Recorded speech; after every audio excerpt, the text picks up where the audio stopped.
Jadi kalau surat kematian itu nanti dibawa sama keluarga, sertifikat penyebab kematian itu nanti hubungannya dengan pencatatan kematiannya gitu ya dok? Dari surat sertifikat penyebab kematian tertentu, ternyata Indonesia ini banyak orang-orang yang meninggal akibat penyakit jantung. Dan nantinya juga akan dipakai untuk kebijakan bidang kesehatan di negara itu. Kalau rumah sakit itu ada dua, jadi dokter mengeluarkan surat keterangan kematian, dan satunya lagi adalah sertifikat medis penyebab kematian. Jadi ketika dia tidak tahu keberadaannya, atau dia itu dikatakan oleh seseorang meninggal dunia tapi tidak ada wujudnya yang berhak melakukan keterangan, itu adalah penyanderaan agama. 2, 1.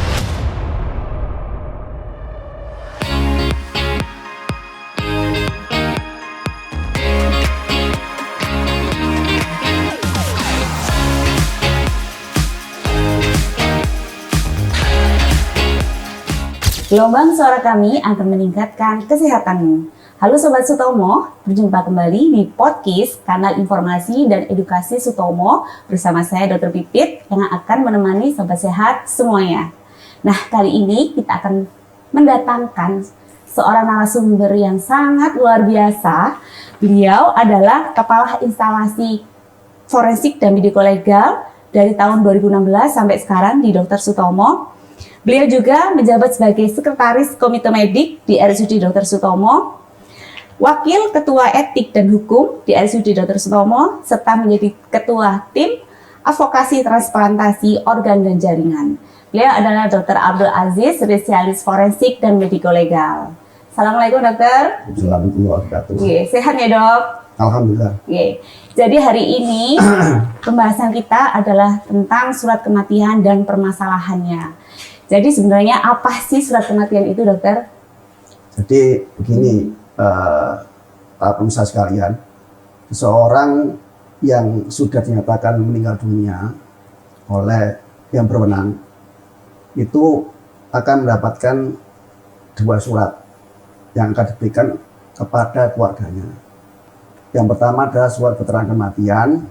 Surat keterangan kematian ini tujuannya untuk proses pemusyawaratan selanjutnya, dari mulai dinyatakan meninggal sampai dengan pemakaman atau dikremasi.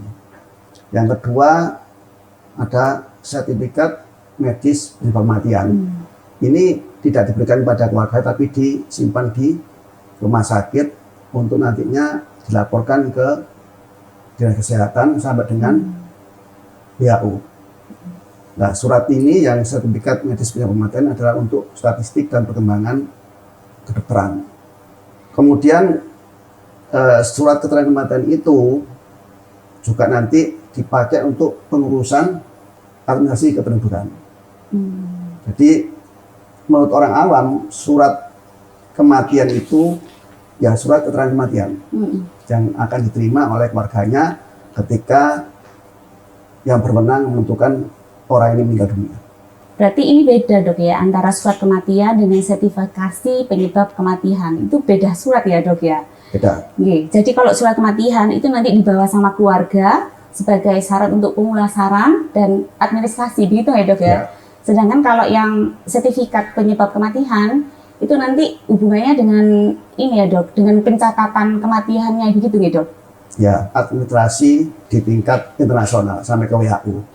Jadi statistik nanti dikatakan di sana kan bisa menentukan bahwa misalkan di Indonesia itu dari surat sertifikat penyebab kematian tadi itu ternyata Indonesia ini banyak orang-orang yang meninggal akibat penyakit jantung. Dan nantinya juga akan dipakai untuk kebijakan bidang kesehatan di negara itu. Sehingga dengan sertifikat penyebab kematian tadi itu, maka pemerintah memberikan program-program yang terkait sama kematian tadi itu. Yang berhak untuk mengeluarkan surat kematian ini siapa dok? Kan ada dua dok ya, surat kematian sama sertifikasi penyebab kematian. Dua-duanya apakah dari instansi yang sama atau yang berbeda dok? Jadi yang berhak mengeluarkan surat kematian atau menentukan orang itu sudah mati atau belum itu kan seorang dokter. Tetapi ketika nantinya di suatu tempat tertentu tidak ada tenaga medis. Jadi sekarang itu ada diksi yang berbeda ya. Dulu itu di Undang-Undang Kesehatan yang tahun 2009 itu tenaga medis meliputi tenaga kesehatan meliputi tenaga medis dan tenaga yang lainnya. Tapi sekarang ini yang Undang-Undang Kesehatan nomor 17 tahun 2023 itu tenaga medis tenaga kesehatan dan tenaga penunjang. Ketika di suatu daerah tidak ada tenaga medis itu ada 2, dokter dan dokter gigi, serta spesialisasinya dan subspesialisasinya. Sehingga ketika di daerah tidak ada dokter, otomatis yang mengeluarkan adalah tenaga kesehatan. Entah itu perawat atau bidan. Itu boleh menerbitkan atau mengeluarkan surat keterangan kematian. Namun tentunya di lapangan seperti itu tidak ada sertifikat medis risiko kematian. Sehingga harus ke instansi tertentu, khususnya adalah rumah sakit. Kalau rumah sakit itu ada 2. Jadi dokter mengeluarkan surat keterangan kematian, dan satunya lagi adalah sertifikat medis penyebab kematian. Nah, ini dikip oleh rumah sakit, nantinya dilaporkan secara periodik di Dinas Kesehatan, sampai nantinya dari Dinas Kesehatan sampai ke Kementerian Kesehatan dan ke PHU. Jadi kalau misalnya dok ya ada suatu kasus ini dok, ketika terjadi bencana alam, sedangkan mayat tidak ditemukan, itu bagaimana harus mengurus surat kematiannya dokter? Sedangkan mungkin pasangannya membutuhkan dia harus menikah lagi atau seperti apa, atau untuk pengurusan administrasi yang lain dokter? Jadi menurut Undang-Undang Kependudukan, Administrasi Kependudukan nomor 24 tahun 2013, pasal 1 dikatakan bahwa masyarakat atau warga negara itu bisa mengalami peristiwa penting dalam proses kependudukan. Di antaranya peristiwa penting itu kelahiran, lahir mati, kematian, sampai dengan pengakuan anak, ganti nama dan ganti warga negara itu masuk dalam kategori peristiwa penting kependudukan. Kemudian di dalam pasal berikutnya, pada pasal 44 terkait sama yang ditanyakan oleh dokter tadi itu, adalah ketika ada musibah bencana di mana jenazahnya tidak bisa dievakuasi. Contohnya kemarin kasus longsornya tambang di Jawa Barat di Gunung Kuda, itu kan ada sekian belas orang meninggal dunia, tetapi kurang dari total tadi itu yang masih belum bisa ditemukan. Biasanya tim SAR kan menentukan itu sampai 7 hari. Setelah 7 hari, nah ketemunya sudah ditinggalkan itu saja. Nah, ketika tidak ada jenazahnya, maka yang mengeluarkan, sebenarnya tidak usah dikeluarkan surat keterangan kematian atau sertifikat medis kematian, tetapi surat keterangan dari yang berwenang. Dalam hal ini, kalau dia tidak diketahui keberadaannya, apakah mati atau selamat, tentunya kan kalau bencana itu orang tidak ketemu itu bisa macam-macam. Ya, bisa dia itu selamat karena dia menghindar dari situ sebelum terjadi kejadian itu, namun dianggap oleh keluarganya dia bekerja di situ. Misalkan, itu contoh ketika di tengah-tengah dia menggali gunung tadi itu, kemudian izin atau dia pergi begitu saja, mencari makan dan sebagainya, kemudian dia tahu ujung rimbanya dia, maka yang berwenang menentukan suratnya itu bahwa dia itu mati tidak adalah penetapan dari pengadilan. Dari penetapan pengadilan tadi itu akan nanti dibawa ke pejabat pencatatan sipil. Jadi harus lewat pengadilan ya dok? Ya, kalau dia itu tidak tahu keberadaannya. Ini kan juga berlaku juga kalau misalnya kasus-kasus TKI tidak pulang-pulang, tidak ada kabar berita juga sama ya dok ya? Prosesnya sama nih dok ya? Ya sama, jadi ketika dia tidak tahu keberadaannya atau dia itu dikatakan oleh seseorang meninggal dunia tapi tidak ada wujudnya, itu yang berhak melakukan keterangan itu adalah pengadilan agama. Beda dengan ada jenazah, misalkan begini, misalkan kembali lagi ke bencana ya, bencana tadi itu karena sudah lama 7 hari kan proses pembusukan sudah terjadi nih, sehingga secara visual atau metode identifikasi yang lainnya tidak bisa dilakukan karena mungkin anggaran untuk penentuan sidik jari DNA nggak ada barangkali ya. Kalau sekarang ini kan ada sarana untuk itu, tapi misalkan di suatu daerah kemudian tinggal 2 nih korbannya yang tercatat oleh keluarga yang melaporkan itu, ini apakah si A atau si B? Karena tidak secara visual tidak bisa dikenali dia sama-sama laki-laki, maka yang mengeluarkan keterangan adalah kepolisian. Jadi beda itu. Jadi kalau ada barangnya kemudian tidak bisa dikenali, itu kepolisian. Tapi kalau tidak tahu keberadaannya, tidak ada jenazahnya, itu adalah pengadilan. Ya. Oh gitu. Jadi bedanya ada di situ ya dok. Ini misalnya dok ya, kayak kalau kita lihatnya saya ya dok, lihatnya di sinetron-sinetron. Ya. Kalau misalnya ternyata sudah keluar surat kematian, ternyata dia bukan mati dok, atau misalnya jadi TKI, Terus ternyata sudah dinyatakan oleh Pengadilan Agama bahwasanya yang bersangkutan sudah tidak pernah ditemukan lagi. Ternyata kembali lagi ke tanah air dan badan sehat bugar. Itu gimana dok nantinya dok? Untuk hal seperti itu tentunya ya yang berwenang adalah pengadilan. Apakah nanti ada proses pelaporan ke pencatatan sipil? Ya, jadi kantor catatan sipil itu kan tadi saya bilang mencatat peristiwa penting kependudukan. Di antara tadi itu adalah salah satu pengakuan anak. Anak ini kalau kita jelentrehkan lagi ya tidak hanya anak, sebenarnya kalau tadi dokter sampaikan tadi kan sudah dinyatakan oleh pengadilan hilang, kemudian dinyatakan sudah anggaplah mati, kemudian pada tahun keberapa dia muncul ke permukaan bumi ini kan gitu ya. Sehingga ini harus dilaporkan sebenarnya, dilaporkan ke Dinas Catatan Sipil. Karena yang mencatat nanti itu adalah petugas pencatatan sipil. Itu sebenarnya kasus teman saya dok. Jadi teman saya itu bapaknya berangkat ke TKI ke Arab Saudi, kemudian nggak tahu seperti apa prosesnya ya dok. Tiba-tiba ibunya menikah lagi, terus akhirnya suaminya balik lagi ke Indonesia. Jadi sempat ramai waktu itu dok. Cuma itu kan tahun 1996an, saya kurang paham masalah itu ya dok. Ya, jadi kalau misalnya ada TKI kemudian balik lagi, itu nanti prosesnya juga lewat Pengadilan Agama, lewat pencatatan sipil juga gitu ya, karena akan berpengaruh terhadap hasil-hasil ini pelaporannya gitu ya. Dari catatan sipil itu nanti akan memberikan persyaratan. Saya tidak tahu di catatan sipil bagaimana. Yang jelas kalau misalkan penggantian jenis kelamin ya, misalkan ada anak kecil yang alat kelaminnya tidak jelas, ambigu gitu ya. Kemudian pada proses perawatan sampai dia mau dewasa baru dia sadar bahwa saya ini sebenarnya bukan perempuan. Saya laki-laki, cuma memang alat kelamin saya itu agak aneh gitu. Nah ini nanti kan akan mengganti status. Yang tadinya itu seksnya adalah perempuan ketika kecil sesuai dengan akte kelahiran sampai dengan kakaknya, maka dia akan mengubah itu, mengajukan ke pengadilan. Ya, pengadilan nanti ada persyaratan yang salah satunya nanti ke Dinas Pencatatan Sipil.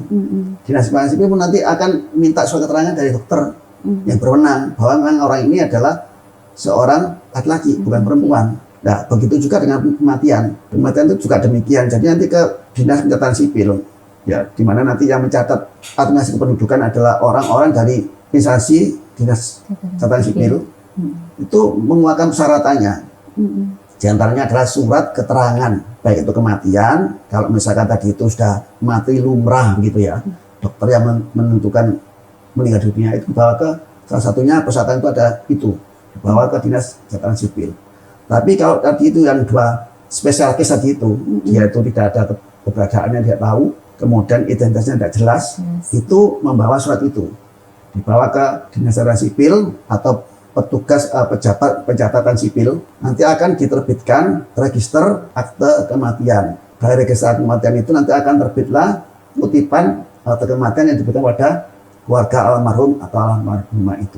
Jadi itu prosedurnya yang dijalani oleh keluarga ketika nanti membutuhkan surat keterangan terkait sama administrasi kependudukan. Kalau sekedar surat keterangan kematian, saya selaku dokter praktek, kemudian ada warga meninggal, saya dipanggil, saya bisa mengeluarkan surat keterangan kematian. Nah nanti kan akan dibawa ke Dinas Catatan Sipil. Untuk sampai nanti dikeluarkan dari kakaknya, kemudian akan terbit akte kematian di kutipan akte kematian.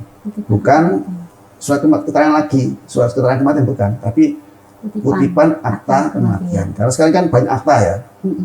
Yang dulu kan kita kenal akta tanah saja.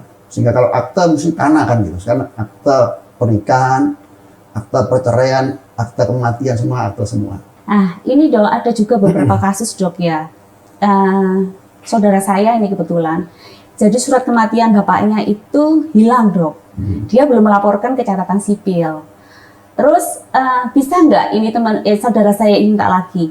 Karena yang saya tangkap, ngapunten dok ya, itu dia minta ke kelurahan. Dia minta ke kelurahan dan katanya bisa diterbitkan ulang oleh dari kelurahan dia bisa menerbitkan ulang. Bagaimana itu dok? Jadi begini, kalau seseorang yang sudah meninggal dunia, apakah dia itu tercatat atau tidak? Ya, kalau tercatat tentunya kan sudah punya surat keterangan kematian, kemudian hilang atau untuk pengurusannya lainnya sehingga dia tidak punya dokumen lagi. Itu bisa terjadi seperti itu. Atau memang dia sudah meninggal dunia, tidak ada surat kematiannya karena contohnya di daerah-daerah terpencil ya, atau desa-desa lah. Kalau sudah meninggal dunia, laporkan RT-nya, sudah jangan meninggal dunia, tapi nggak diurus. Iya. Yang namanya surat keterangan kematiannya ini. Iya. Atau kalau sekarang secara legal di dinas kependudukan adalah kutipan akta kematian. Iya. Sehingga dia karena mungkin akan mau sesuatu, butuh itu. Iya. Itu bisa ke instansi atau Fasyankes. Tapi tentunya biasanya, Bapak percaya ini di Sutomo itu ditunjuk oleh pemerintah provinsi untuk bisa menerbitkan surat itu. Itu salah satu syarat yang harus dipenuhi, itu salah satunya adalah keterangan dari kelurahan. Oh. Jadi minimal begini, kan kita tidak tahu, tidak periksa. Iya. Kok berani-beraninya saya mengeluarkan surat keterangan kematian? Itu tentunya dasarnya bukan dari pemeriksaan, tetapi dari instansi yang menaungi warga itu. Contohnya tadi kan kelurahan. Iya. Kelurahan tentunya tidak serta-merta menerbitkan surat keterangan bahwa si A meninggal dunia. Iya. Tentunya sampai RT RW kan Iya. gitu. RT punya warga yang cukupnya lebih kecil daripada Tahu kelurahan. realnya seperti Tahu apa ya, bahwa Dok, ya? si bapaknya itu sudah meninggal Sudah dunia. meninggal. Menerbitkan surat Oke. pengantar yang nanti diketahui oleh RW dan ke kelurahan. Kelurahan nanti menerbitkan bahwa berdasarkan ini bahwa si A ini warga kami telah meninggal dunia pada tanggal ini dimakamkan di sini. Begitu. Ya. Nah ini nanti dibawa ke tadi Fasyankes. Fasyankes, ya dalam hal ini biasanya ke Sutomo karena Fasyankes yang lainnya itu tidak berani. Takut-takutnya nanti ada permasalahan hukum yang terjadi setelah penerbitan itu. Sehingga Sutomo akan melihat persyaratannya itu. Salah satunya adalah surat pengantar dari kelurahan tadi itu. Yang kedua itu adalah KTP kalau ada. Kalau surat kematian tadi hilang, ada surat keterangan kehilangan dari kepolisian. Selain itu yang ngurus nanti kan tidak semua orang diperbolehkan ngurus itu, harus ahli warisnya. Ahli waris itu paling tinggi kan ya pasangannya. Kalau pasangannya itu tidak bisa, ada orangnya, keturunannya, tapi harus ada surat kuasa dari pasangannya. Ini yang sering terjadi nanti karena warisannya besar ya, kemudian nggak ketahuan ibunya, bapak yang sudah meninggal, anaknya ngurus sendiri. Apalagi adanya ada 5 yang mau menguasai cuma 1, kan bisa terjadi seperti itu. Makanya harus ada surat pernyataan lagi dari semua ahli warisnya. Kalau 5 ya 5-5-nya. Kemudian nanti ada pernyataan lagi yang diisi oleh yang ngurus tadi itu adalah pernyataan bahwa kalau ada masalah hukum dia tidak akan menuntut kita. Selain itu juga KK KTP yang bersangkutan yang menunjukkan nanti bahwa ini adalah keturunannya almarhum atau almarhumah itu. Tidak demikian ya, misalkan saya anaknya sudah langsung diuruskan, dipenuhi, tidak seperti itu. Kita lihat aspek legalnya, apakah memang dia itu keturunannya atau tidak. Pernah terjadi di lapangan bahwa anak pungut, kalau orang Jawa mengatakan anak pupon. Ya. Si suami istri ini seorang miliarder, nggak punya keturunan, akhirnya mungut anak, kemudian sampai dewasa, sampai menjadi pegawai. Kemudian si orang tuanya ini meninggal dunia. Nah, karena tidak ada yang mewarisi, dia merasa pewaris tunggal. Dia ngurus surat-surat yang terkait sama itu semuanya, kemudian mau menguasai harta itu. Ternyata familinya, sanak-sanaknya, sanak kadangnya itu tahu kejadian itu dan tidak rela bahwa harta dari almarhum itu dihabis-habiskan oleh anak pupon tadi ini. Sehingga dilaporkan sampai ke pemerintah Kota Surabaya. Sampai kita dipanggil ke pengadilan, sampai di Penduk Capil pun dipanggil, camatnya dipanggil. Kebetulan si bapak ini namanya hampir sama, tapi titelnya berbeda. Misalkan saya ya, Abdul Aziz, dokter begitu. Kemudian di tempat lain, dan KTP-nya ada 2, Dr. Abdul Aziz SPFM begitu. Ini kan bisa 2 individu yang berbeda. Saya di Surabaya ngakunya seperti itu, punya KTP itu, kemudian di Sidoarjo ngakunya namanya tambah SPFM. Atau Abdul Aziz itu yang di Sidoarjo ZIS, yang di Surabaya ZIZ. Nah itu Aziz itu kan begitu ya. Sehingga ya di Penduk Capil pun tidak merasa bersalah karena kami berbasis data juga. Ternyata kakaknya juga 2, rumahnya 2, ini jadi masalah. Sehingga pada akhirnya dari pertemuan dengan asisten wali kota disarankan ya melapor ke pengadilan bahwa ini ada dugaan pidana penguasaan aset dari almarhumah ini dengan menerbitkan surat keterangan palsu bahwa dia adalah satu-satunya pewaris harta dari almarhumah ini. Inilah yang saya maksudkan tadi, itu kita tidak serta-merta ada orang ngurus kita fasilitasi, tetapi harus kita verifikasi. Memverifikasi itu tadi katanya dia itu ahli warisnya, namanya dilihat kakak. Oh, nama si A ini bapak ibunya si B. Oh, cocok dengan yang meninggal tadi itu. Ya. Kemudian kalau bisa kan pernyataan dari beberapa ahli waris nanti, kalau saudara tadi 5, satunya yang ngurus. Loh, kenapa enggak yang tua misalkan yang ngurus? Oh, ini sudah kok menyerahkan semuanya A, B, C, D, E, ini menyerahkan semua pada saya. Coba surat pernyataan mana dilihat. Sampai seperti itu. Sehingga kita nanti tidak kecolongan. Tentunya kalau nanti kita kecolongan, ya tentunya meskipun kita tadi sudah menyuruh pengurus surat keterangan tadi itu memberikan pernyataan bahwa tidak akan menuntut sesuatu pada kami ketika nanti ini kesandung masalah hukum. Ya, kita tetap akan diperiksa minimal oleh kepolisian atau kejaksaan atau mungkin pengadilan kan begitu. Entah jadi saksi atau dia apa. Nah, ini yang kita hindari seperti itu. Jadi memang surat kematian ini sebenarnya bukan hal yang simpel ya dok ya. Ya. Karena memang nanti hubungannya dengan legalitas dan pencatatan di catatan sipil. Oleh karena itu jangan sobat sehat, jangan sampai surat kematian itu hilang karena prosesnya akan panjang. Verifikasi KK, verifikasi KTP, verifikasi keturunan itu nanti pasti akan dibutuhkan ya dok ya. Okay. Jadi kalau surat keterangan kematian itu yang untuk pengurusan itu ya, untuk pengurusan yang terkesan almarhumah itu sebenarnya rangkap 3.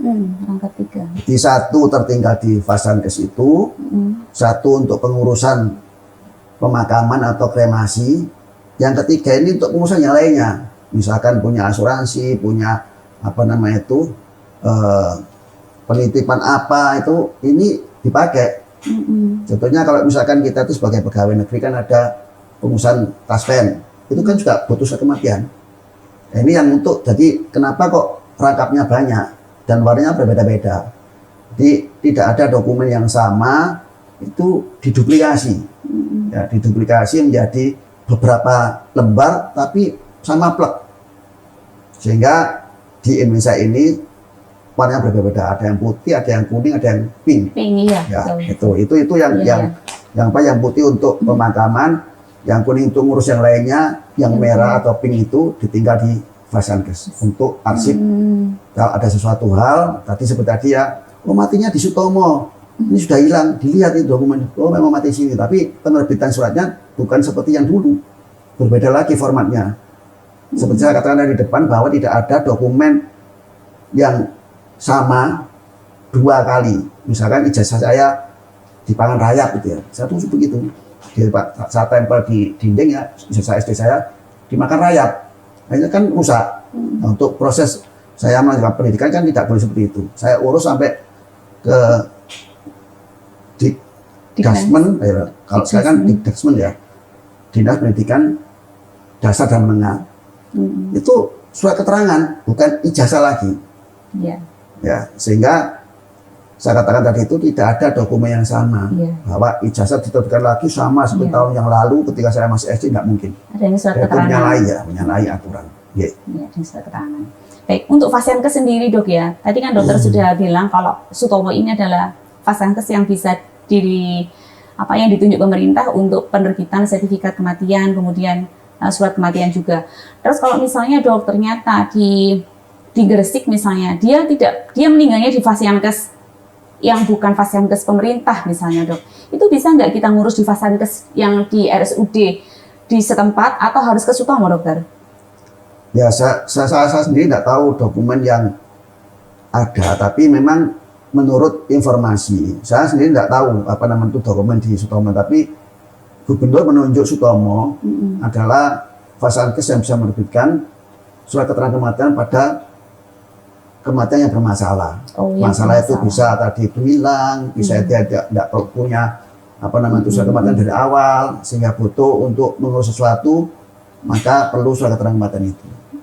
Tapi sebenarnya harusnya itu kalau dia itu di suatu wilayah paling tidak itu ada namanya puskesmas, karena puskesmas itu mengcover kecamatan.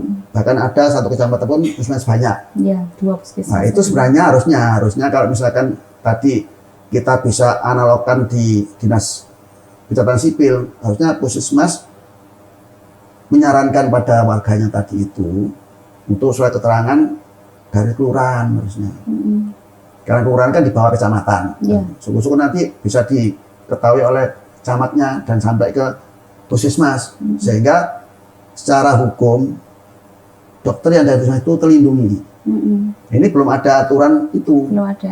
Ya, sehingga banyak notabene keluarga almarhumah di daerah kabupaten kota tertentu itu sampai hari ke sini.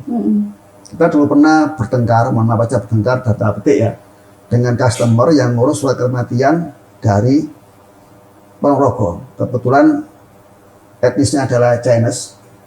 Namanya itu misalkan aja Cuilan Seng gitu ya. Tapi yang di bawah itu Sutojo misalkan dia. Nama Jawanya. Ya, terus katanya keluarganya, ya memang ini nama Jawanya Pak. Ya saya tahu.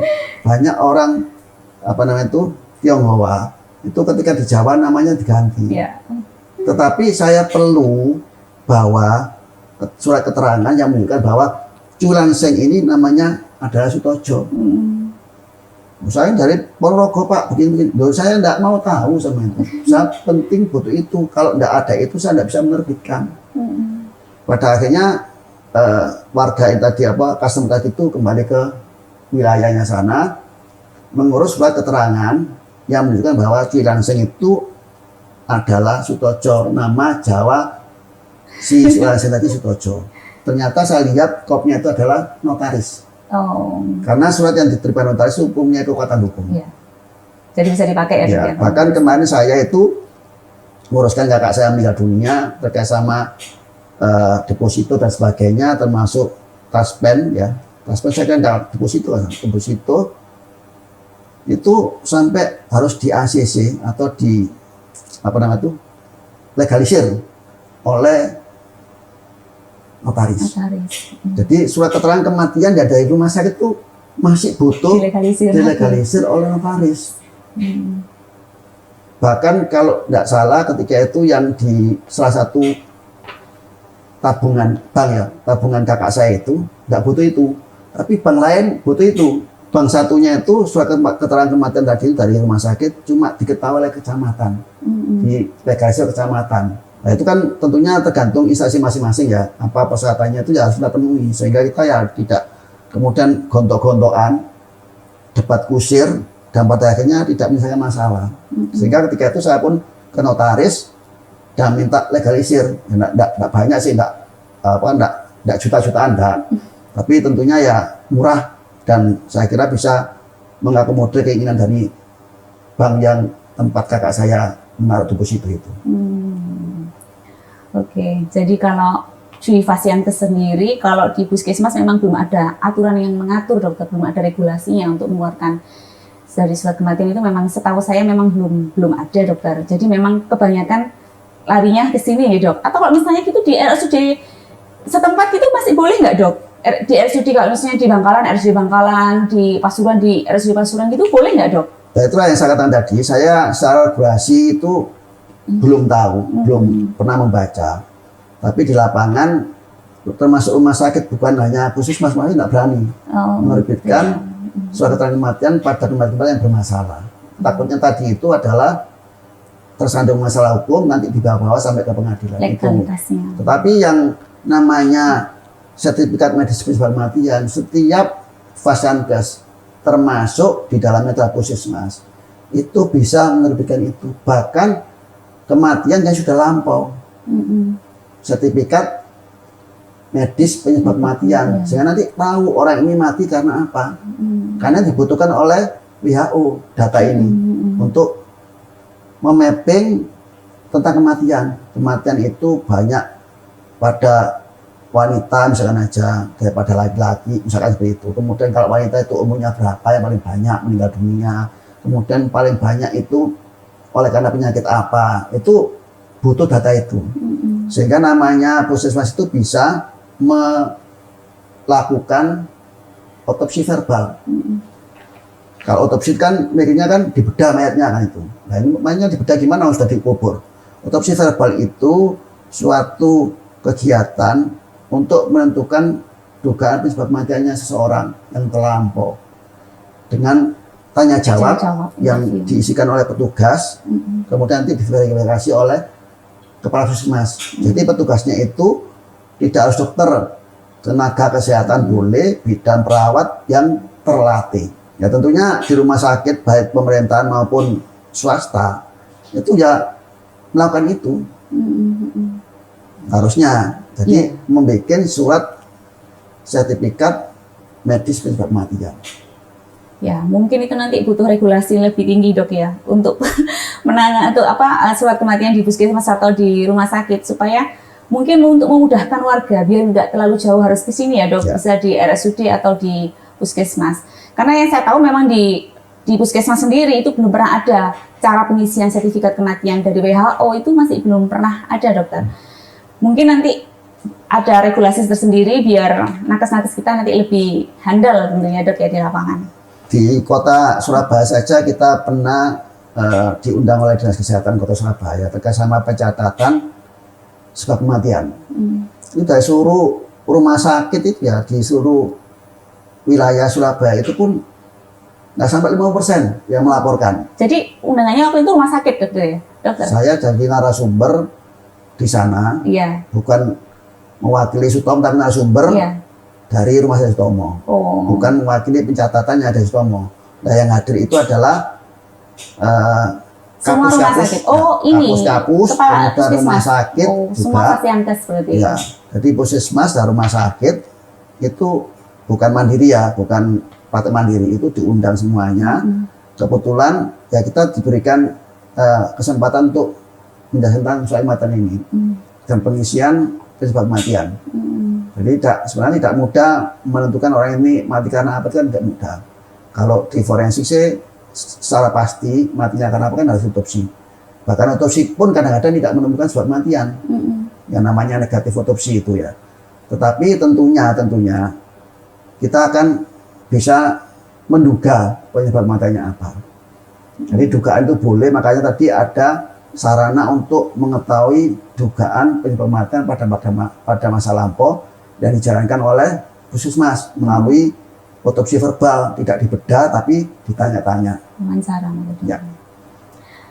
Tapi nggak ada ini ya dok, nggak ada semacam feedback ya dok. Kira-kira setelah pelatihan itu apakah pasienkes tersebut sudah melakukan sudah melakukan sendiri untuk pengisian sertifikat kematian, itu nggak ada ini ya dok, evaluasi atau apa gitu nggak ada ya dok? Jadi sebenarnya itu adalah kewenangan Dinas Kesehatan. Jadi Dinas Kesehatan itu bisa memonitor itu karena Dinas Kesehatan nanti akan diminta oleh Kementerian Kesehatan. Nah, kalau tidak ada feedback dari Dinas Kesehatan ke instansi pasienkes tadi itu tentunya kan tidak akan terisi. Data yang diminta oleh Kementerian Kesehatan. Sehingga nanti kalau data dari Kementerian Kesehatan tidak ada, ke WHO pun kan juga berkurang. Sehingga data yang akan terbit secara internasional ya tidak valid. Karena tidak sesuai dengan kenyataan. Contohnya ketika Pilpres kemarin itu ya, itu kan banyak, entah kemana atau yang sebelumnya, itu kan banyak orang yang sudah meninggal tapi diberi hak nyoblos. Ini dari mana ini, nyoblos dari alam kubur? Ya, tidak ada. Itu banyak terjadi seperti itu. Karena terus terang aja administrasi kependudukan kita itu masih kurang rapi, kurang bagus. Bahkan kalau kita ngomong kesehatan, pencatatan sebab penyebab kematian pun kurang bagus. Dan tentunya ini penting kita ketahui dan kita harus menyadarkan pada masyarakat bahwa mati itu harus tercatat. Karena di daerah-daerah yang khususnya desa-desa itu sudah meninggal dunia, dimakamkan sudah selesai, tidak ada urusan.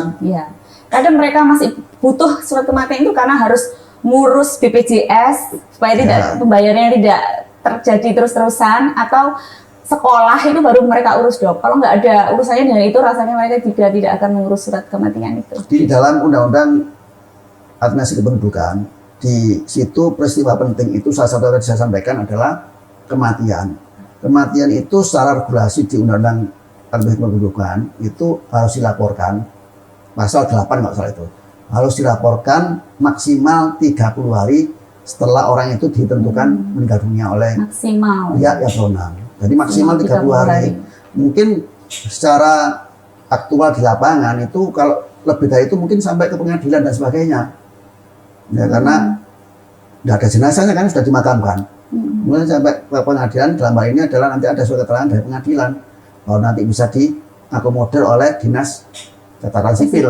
Ya, itu yang perlu kita garis bawahi, bahwa jangan kemudian kalau orang sudah meninggal dunia kemudian tidak perlu dicatat, karena di dinas pencatatan sipil ada peristiwa penting, salah satu adalah kematian.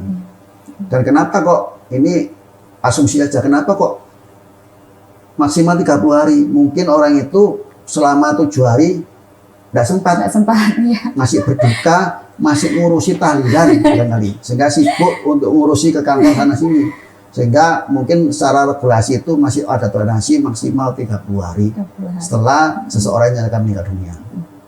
Baik sobat sehat, jadi intinya surat kematian itu bukanlah hal yang simpel karena berkaitan dengan legalitas dan pencatatan sipil. Oleh karena itu kalau sudah ada terbit surat kematian, jangan sampai hilang ya sobat sehat. Mungkin dari Dokter Aziz ada pesan-pesan terakhir dokter? Nah, kalau pesan terakhir itu saya kira enggak pas ya, karena saya masih pengen hidup. Pesan terakhir berdasarkan wasiat ya. Jadi dari obrolan kita tadi bahwa kematian itu adalah kejadian penting atau peristiwa penting sesuai dengan Undang-Undang Administrasi Kependudukan, dan itu setiap orang akan mengalaminya. Jadi yang namanya makhluk hidup akan mati, dan yang ditinggalkan harus mengurus surat-surat kematiannya. Karena itu adalah hak dari jenazah. Dari jenazah itu ketika meninggal dunia, salah satunya adalah mendapatkan surat keterangan yang menyatakan bahwa dia meninggal dunia. Selain itu juga harus dimulasara, diurusin mulai dari dinyatakan oleh dokter meninggal dunia sampai dengan pemakaman atau kremasinya itu. Dan pengurusan ini seperti disampaikan oleh host tadi, bahwa ngurusnya itu sebenarnya tidak simpel, agak dalam petik sulit, karena harus ada step-stepnya dari surat keterangan yang berisa siapa sampai nanti ke dinas catatan sipil. Dan itu penting sekali pencatatan dilakukan oleh pejabat pencatatan sipil tadi itu, tujuannya untuk nanti salah satunya adalah mengetahui profil kematian di suatu negara, dan nantinya bisa dijadikan dasar untuk membuat program kebijakan terkait sama kematian tadi itu, misalkan kesehatan ataupun hal-hal lain yang terkait sama kematian seseorang. Saya kira itu. Ya, oke. Baik, terima kasih dokter. Jadi sobat sehat, kita akhiri podcast untuk hari ini. Semoga podcast hari ini bisa bermanfaat untuk sobat sehat dan insya Allah akan bernilai pahala bagi kita semua. Bersama RSUD Dr. Sutomo, masyarakat sehat dan menyehatkan. Wassalamualaikum warahmatullahi wabarakatuh.